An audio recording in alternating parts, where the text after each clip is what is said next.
Good Monday afternoon. Let's get after it, like Chris Cuomo says. 33 children were rescued in an anti-human trafficking operation in Southern California. It's a beautiful thing. Beautiful thing. 33 missing children, including 8 who were sexually abused, were rescued as a result of a multi-agency investigation in Southern California, the FBI announced Friday this weekend.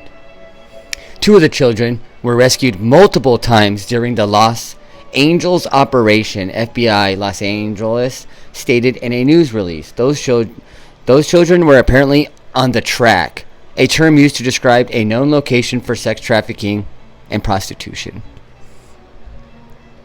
The recovery of the children came during Human Trafficking Awareness Month, KTLA reported. The investigation utilized the resources of 24 agencies, including the National Center of Missing and Exploited Children, the California Department of Child and Family Services, the Los Angeles Police Department, and the Los Angeles County Sheriff's Department, FBI Los Angeles said in its release. The investigation began January 11th. Several other victims located had been sexually exploited in the past and were considered vulnerable missing children prior to their recovery. Authorities did not provide details about where the victims were found and did not provide any details about the people who were arrested, the FBI said. One person accused of human trafficking was arrested on state charges, KTLA reported. In addition, some of the minors under investigation were arrested on suspicion of probation violations, robbery, and other misdemeanors. One child was the victim of non-custodial parental kidnapping. Human trafficking is a pervasive and insidious crime that threatens the safety of our young people, who are the future of our communities, Los Angeles Police Department Chief Michael Moore said in a statement. We can only begin to take back the future of our youth with the strong partnerships forged between outstanding service providers and law enforcement. Collaboration with our law enforcement partners is key to ending the vicious cycle of modern-day slavery, Los Angeles County Sheriff Alex Villanueva said in a statement. I'm committed to doing everything we can to stop human trafficking. It's a beautiful thing, you know? And this is why defunding the police, not a very good thing, you know? I think that some of these slogans, nice bumper stickers, nice shirts, might, you know, be a nice little stinger in a debate or something, but on paper, you know, oh, that's so nice, and sympathy, remember? But like we were talking about earlier, sympathy is not empathy, and empathy to an extreme, and sympathy to an extreme leads to this right here, right? Because if we're not clamping down on these kinds of things, right, and we want to abolish prisons and we want to take down everything else, this stuff flourishes, right?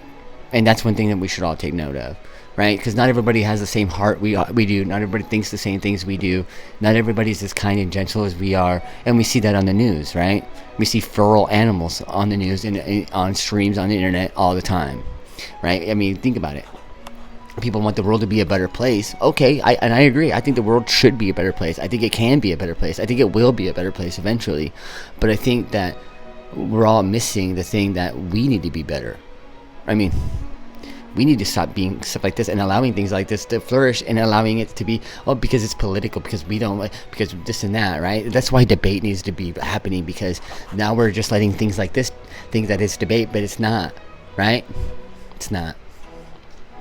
This is crime, this is gross, this is insidious, and it's glad that got, you know, a happy outcome. It's a beautiful thing, you know?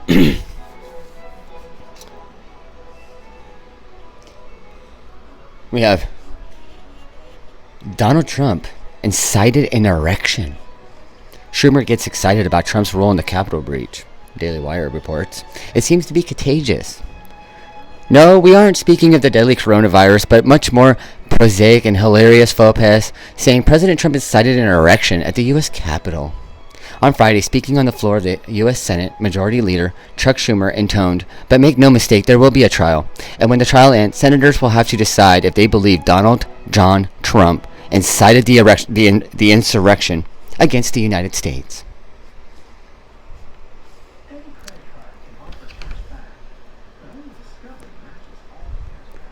Fox News noted Schumer was informing senators about the plans for an impeachment trial for the ex-president. The House last week impeached the president for the incitement of an insurrection for his alleged role in encouraging protesters who went on to storm the Capitol. It was at that point when Schumer made somewhat of a flub. Bloomberg's Robert George commented on Schumer's faux pas on Friday, writing on the Senate floor. Chuck Schumer just said that senators must decide if Donald Trump incited the insurrection. Well, it was an uprising. They think this is funny, folks. They don't think that this is serious. They think that this is funny, and they think it's funny that you're taking the bait, hook, line, and sinker. Don't be a sucker fish, like that says. No sucker fishes. Not in this fish tank. Okay?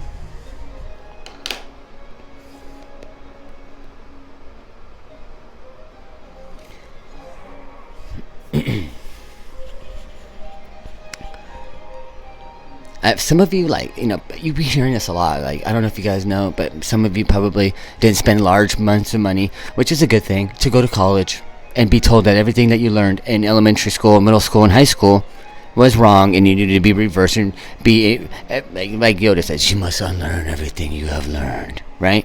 Well, that's kind of weird. Why would you go to pay all that money and do all that kind of stuff just to be told that everything that you learn, everything is crap? Then take a second right here. If I was told that, right, I would be like, okay, hold on. Either they're lying. If you're telling me that they're lying or whatever, that means either you're lying, they're lying, or someone's lying, right? Where's the lie, right? We don't know. And if you're supposed to believe them or believe that causes more chaos and confusion. Why would that? And why would academics want more confusion in academia? That makes no sense. You know what I mean? But I think a lot of these people, especially with tenure and professorships, they get lazy, they get whatever, and now they have to start justifying why they're there and why they need to be paid so much and everything else, right? And I think that's when you start getting this stuff like this, right? Especially when they're not actually just trying to actually be thought revolutionaries. They're not. They're thought bums, thought hobos. They're transients. They're just running the mill. They're not even going down the river on a hobo boat and taking ideas as they go. They're not doing that either. They're just dumping it in a chum. It's kind of weird, And this is why we get this lazy stuff. Lazy academia, lazy writing, lazy media, lazy stuff. And we have a lazy country without a lazy river. That's what it seems like to me, at least. What is the 1619 project versus the 1776 project?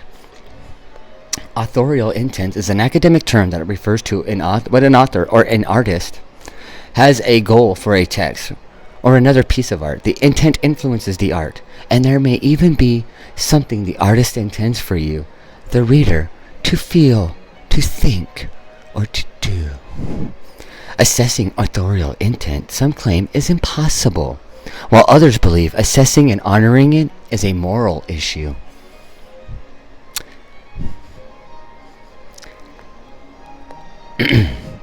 You have people, both black and white, queuing up on both sides to support their year of choice, the 1776 project. A group of black scholars refuting the 1619 project's thesis was also created out of this debate. Recently, President Trump spoke about American history, how he desired all school children to know that they are citizens of the most exceptional nation in the history of the world. The implication is that the 1619 project teaches the opposite, which prompted Trump to start the 1776 Commission, and not to be confused with the 1776 Project. Trump's executive order speech took on Marxist doctrine, holding that the America is a wicked and racist nation, that even young children are complicit in oppression, and that our entire society must be radically transformed. Critical race theory is being forced into our children's schools. It is being imposed into workplace trainings, and is being deployed to rip apart friends, neighbors, and families. Teaching this horrible doctrine to our children is a form of child. In the truest sense of the words, American parents are not going to accept indoctrination into our schools, but they have for the last, 70s when Carter put in the Department of Education. And then we got Common Core and everything else, right? Seems right. He concluded with, "Our youth will be taught to love America with all their heart and all of their soul," which is nothing wrong with that. These two poles, one emphasizing the exceptionalism of American history and the other of its exploitation, seems incompatible, and the battle continues.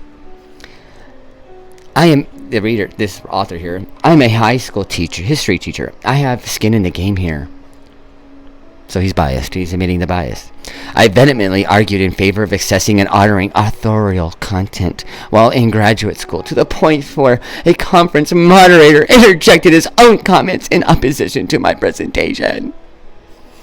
So I am all about authorial intent, unless the author builds into the art itself the tools for rewriting it. And that is all perception. How do you know? Unless you have the authorial intent. He contradicted himself there, but you didn't even know. That is literally what democracy is. A form of government that requires 51% of the vote. Or a polarity. To make it nearly anything we want. The Declaration of Independence implicitly endorses revolution, and the Constitution creates processes for changing, at best, and dismantling at most, what we think as an ironclad American values. The American project is not as much an objective set of ideals as it is a barometer of what voters and others in power can get done in government. However, this is a big however. There are ideals in the founding documents that are notions expressed in the Declaration and Constitution that were meant to transcend tribalistic squabbles and voters' whims. America's founding documents emphasize how we are all created equal, how we all have unalienable rights, how we want to preserve the blessings of liberty, yet these founding fathers bought, sold, owned, and raped and enslaved laborers. Says who? We're not, we can't ask them, right? We have to take people's writings and stuff from the past, right? We have to have faith that that is the truth. Just like any of this. But because of that contradiction of without question, these founders had no goal whatsoever to apply their language, governmental blessings, and dreams to black people or to women for that matter. The debate is settled. See, that's even conjecture. We have no idea. We have no idea what they meant or what they intended because it was way too early to even do any of that. You start a business, oh yeah, you wanted to be a conglomerate, and now you're not. Look at you, wow, you fail. That's easy. That's why that's why less people are successful than not, because people are like this. Oh yeah, you should like that, blah blah blah. They're naysayers, right? Because it's easier to do that than to actually do this other stuff, than to actually see it through the other side. Frederick Douglass, a former slave turned abolitionist, Frederick Douglass spoke of the founders in his speech. What to the slave is to the 4th of July, calling them brave men and great men and patriots and heroes, yet he faults them and indicts America as a whole for celebrating something that has not yet happened. Freedom in America. But freedom like that is all perception. What is it to you? What is it to anybody, right? But like, again, right, if governments are doing all that kind of stuff, right, a bigger government would constrict freedom, right? So we want limited government, more freedom. Anna Julia Cooper, historian and activist Anna Julia Cooper, in 1924, she was the 4th African American woman to receive a PhD in the world. Wonderful. She wrote, "Our satisfaction in America institutes rest not in the fruition we now enjoy, but the springs rather from the possibilities and promise that are inherent in the system, though as yet perhaps far in the future. And the future is now." Martin Luther King was the heart of the civil rights movement, the conscience of our country for a season. He too saw America as more of a land of possibility than a place of realized opportunity. You know, the 1619 Project goes on to talk about how slaves were brought here in 1619 to Jamestown, Virginia, wherever that is, you know what I mean? And that's when slavery began, and that's when our horrible culture began, right? But that's false, because honestly, if you were in elementary school, high school, right, you learn that the people that came here on the Mayflower and everything else were from Britain or England, right? New England, right? So that right there, and they came from the crown, from King George, to come to the new place, right? And they established the 13 colonies, right? They were not the 13th American colonies or the whatever, right? They were not. They were the colonies of England, of the crown of King George, right? So they were all, that was all his property. At that point, Great Britain owned 25% of the world, okay? And that was just part of it, okay? Then we had what was called the Revolution, right, in 1700s, right? And then we became what? We started our own thing, the United States of America, right? And that's when everything else happened. That's when That's when American history began. Because otherwise, we were still part of the crown of the United Kingdom under King George. So anything that happened then, and anything ever, you're talking about Britain, King George. You're talking about England, okay? You're not talking about America. Okay, so when you had those NFL players going to England and playing and standing up for "Long Live the Queen" and sitting for our national anthem, you were standing for the people that were supporting slavery, brought you here, and did all of that all abhorrent things that you say are abhorrent and fighting against, and then you were sitting and kneeling for the one that freed you and made you everything and brought everything into this world and made you millions of dollars to go around the world and play a fucking game, throwing pigskin around. Think about that. How retarded is that? And now you're being used as pawns and everything else for political gain for people that think this is hilarious. Can we stop doing that? Can we actually going back to facts and not fiction? Can we actually stop doing that? Huh? Can we actually start having debates like this? Huh? Because otherwise we're going to continue doing dumb things like standing for "Long Live the Queen," who celebrates slavery and everything else, right? Right? Because that was all England stuff.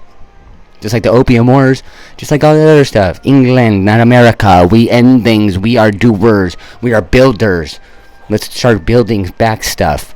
Not taking and destroying anything. Let's take away the 1619 Project and all that. Let's stop worrying about the history. It doesn't matter. All that stuff is gone and done. There's things in all of our past that we don't like to being brought up or anything else when our people that know us way too well bring up and throw in our face all the time. But yet we want to do it to America or whatever. But that's retarded. Let's build a better future by talking and thinking and believing in tomorrow, not yesterday. I love you all. I love you all. This song makes me sound like Andy Kaufman. I love you, America. Remember, same bad time, same bad channel. And remember, spread love, peace, harmony. And remember, okay, whatever you put into the world, you'll get back with that karmatic butter. So spread it beautifully and wisely. Make good life decisions, not poor ones. And don't blame other people for your own actions.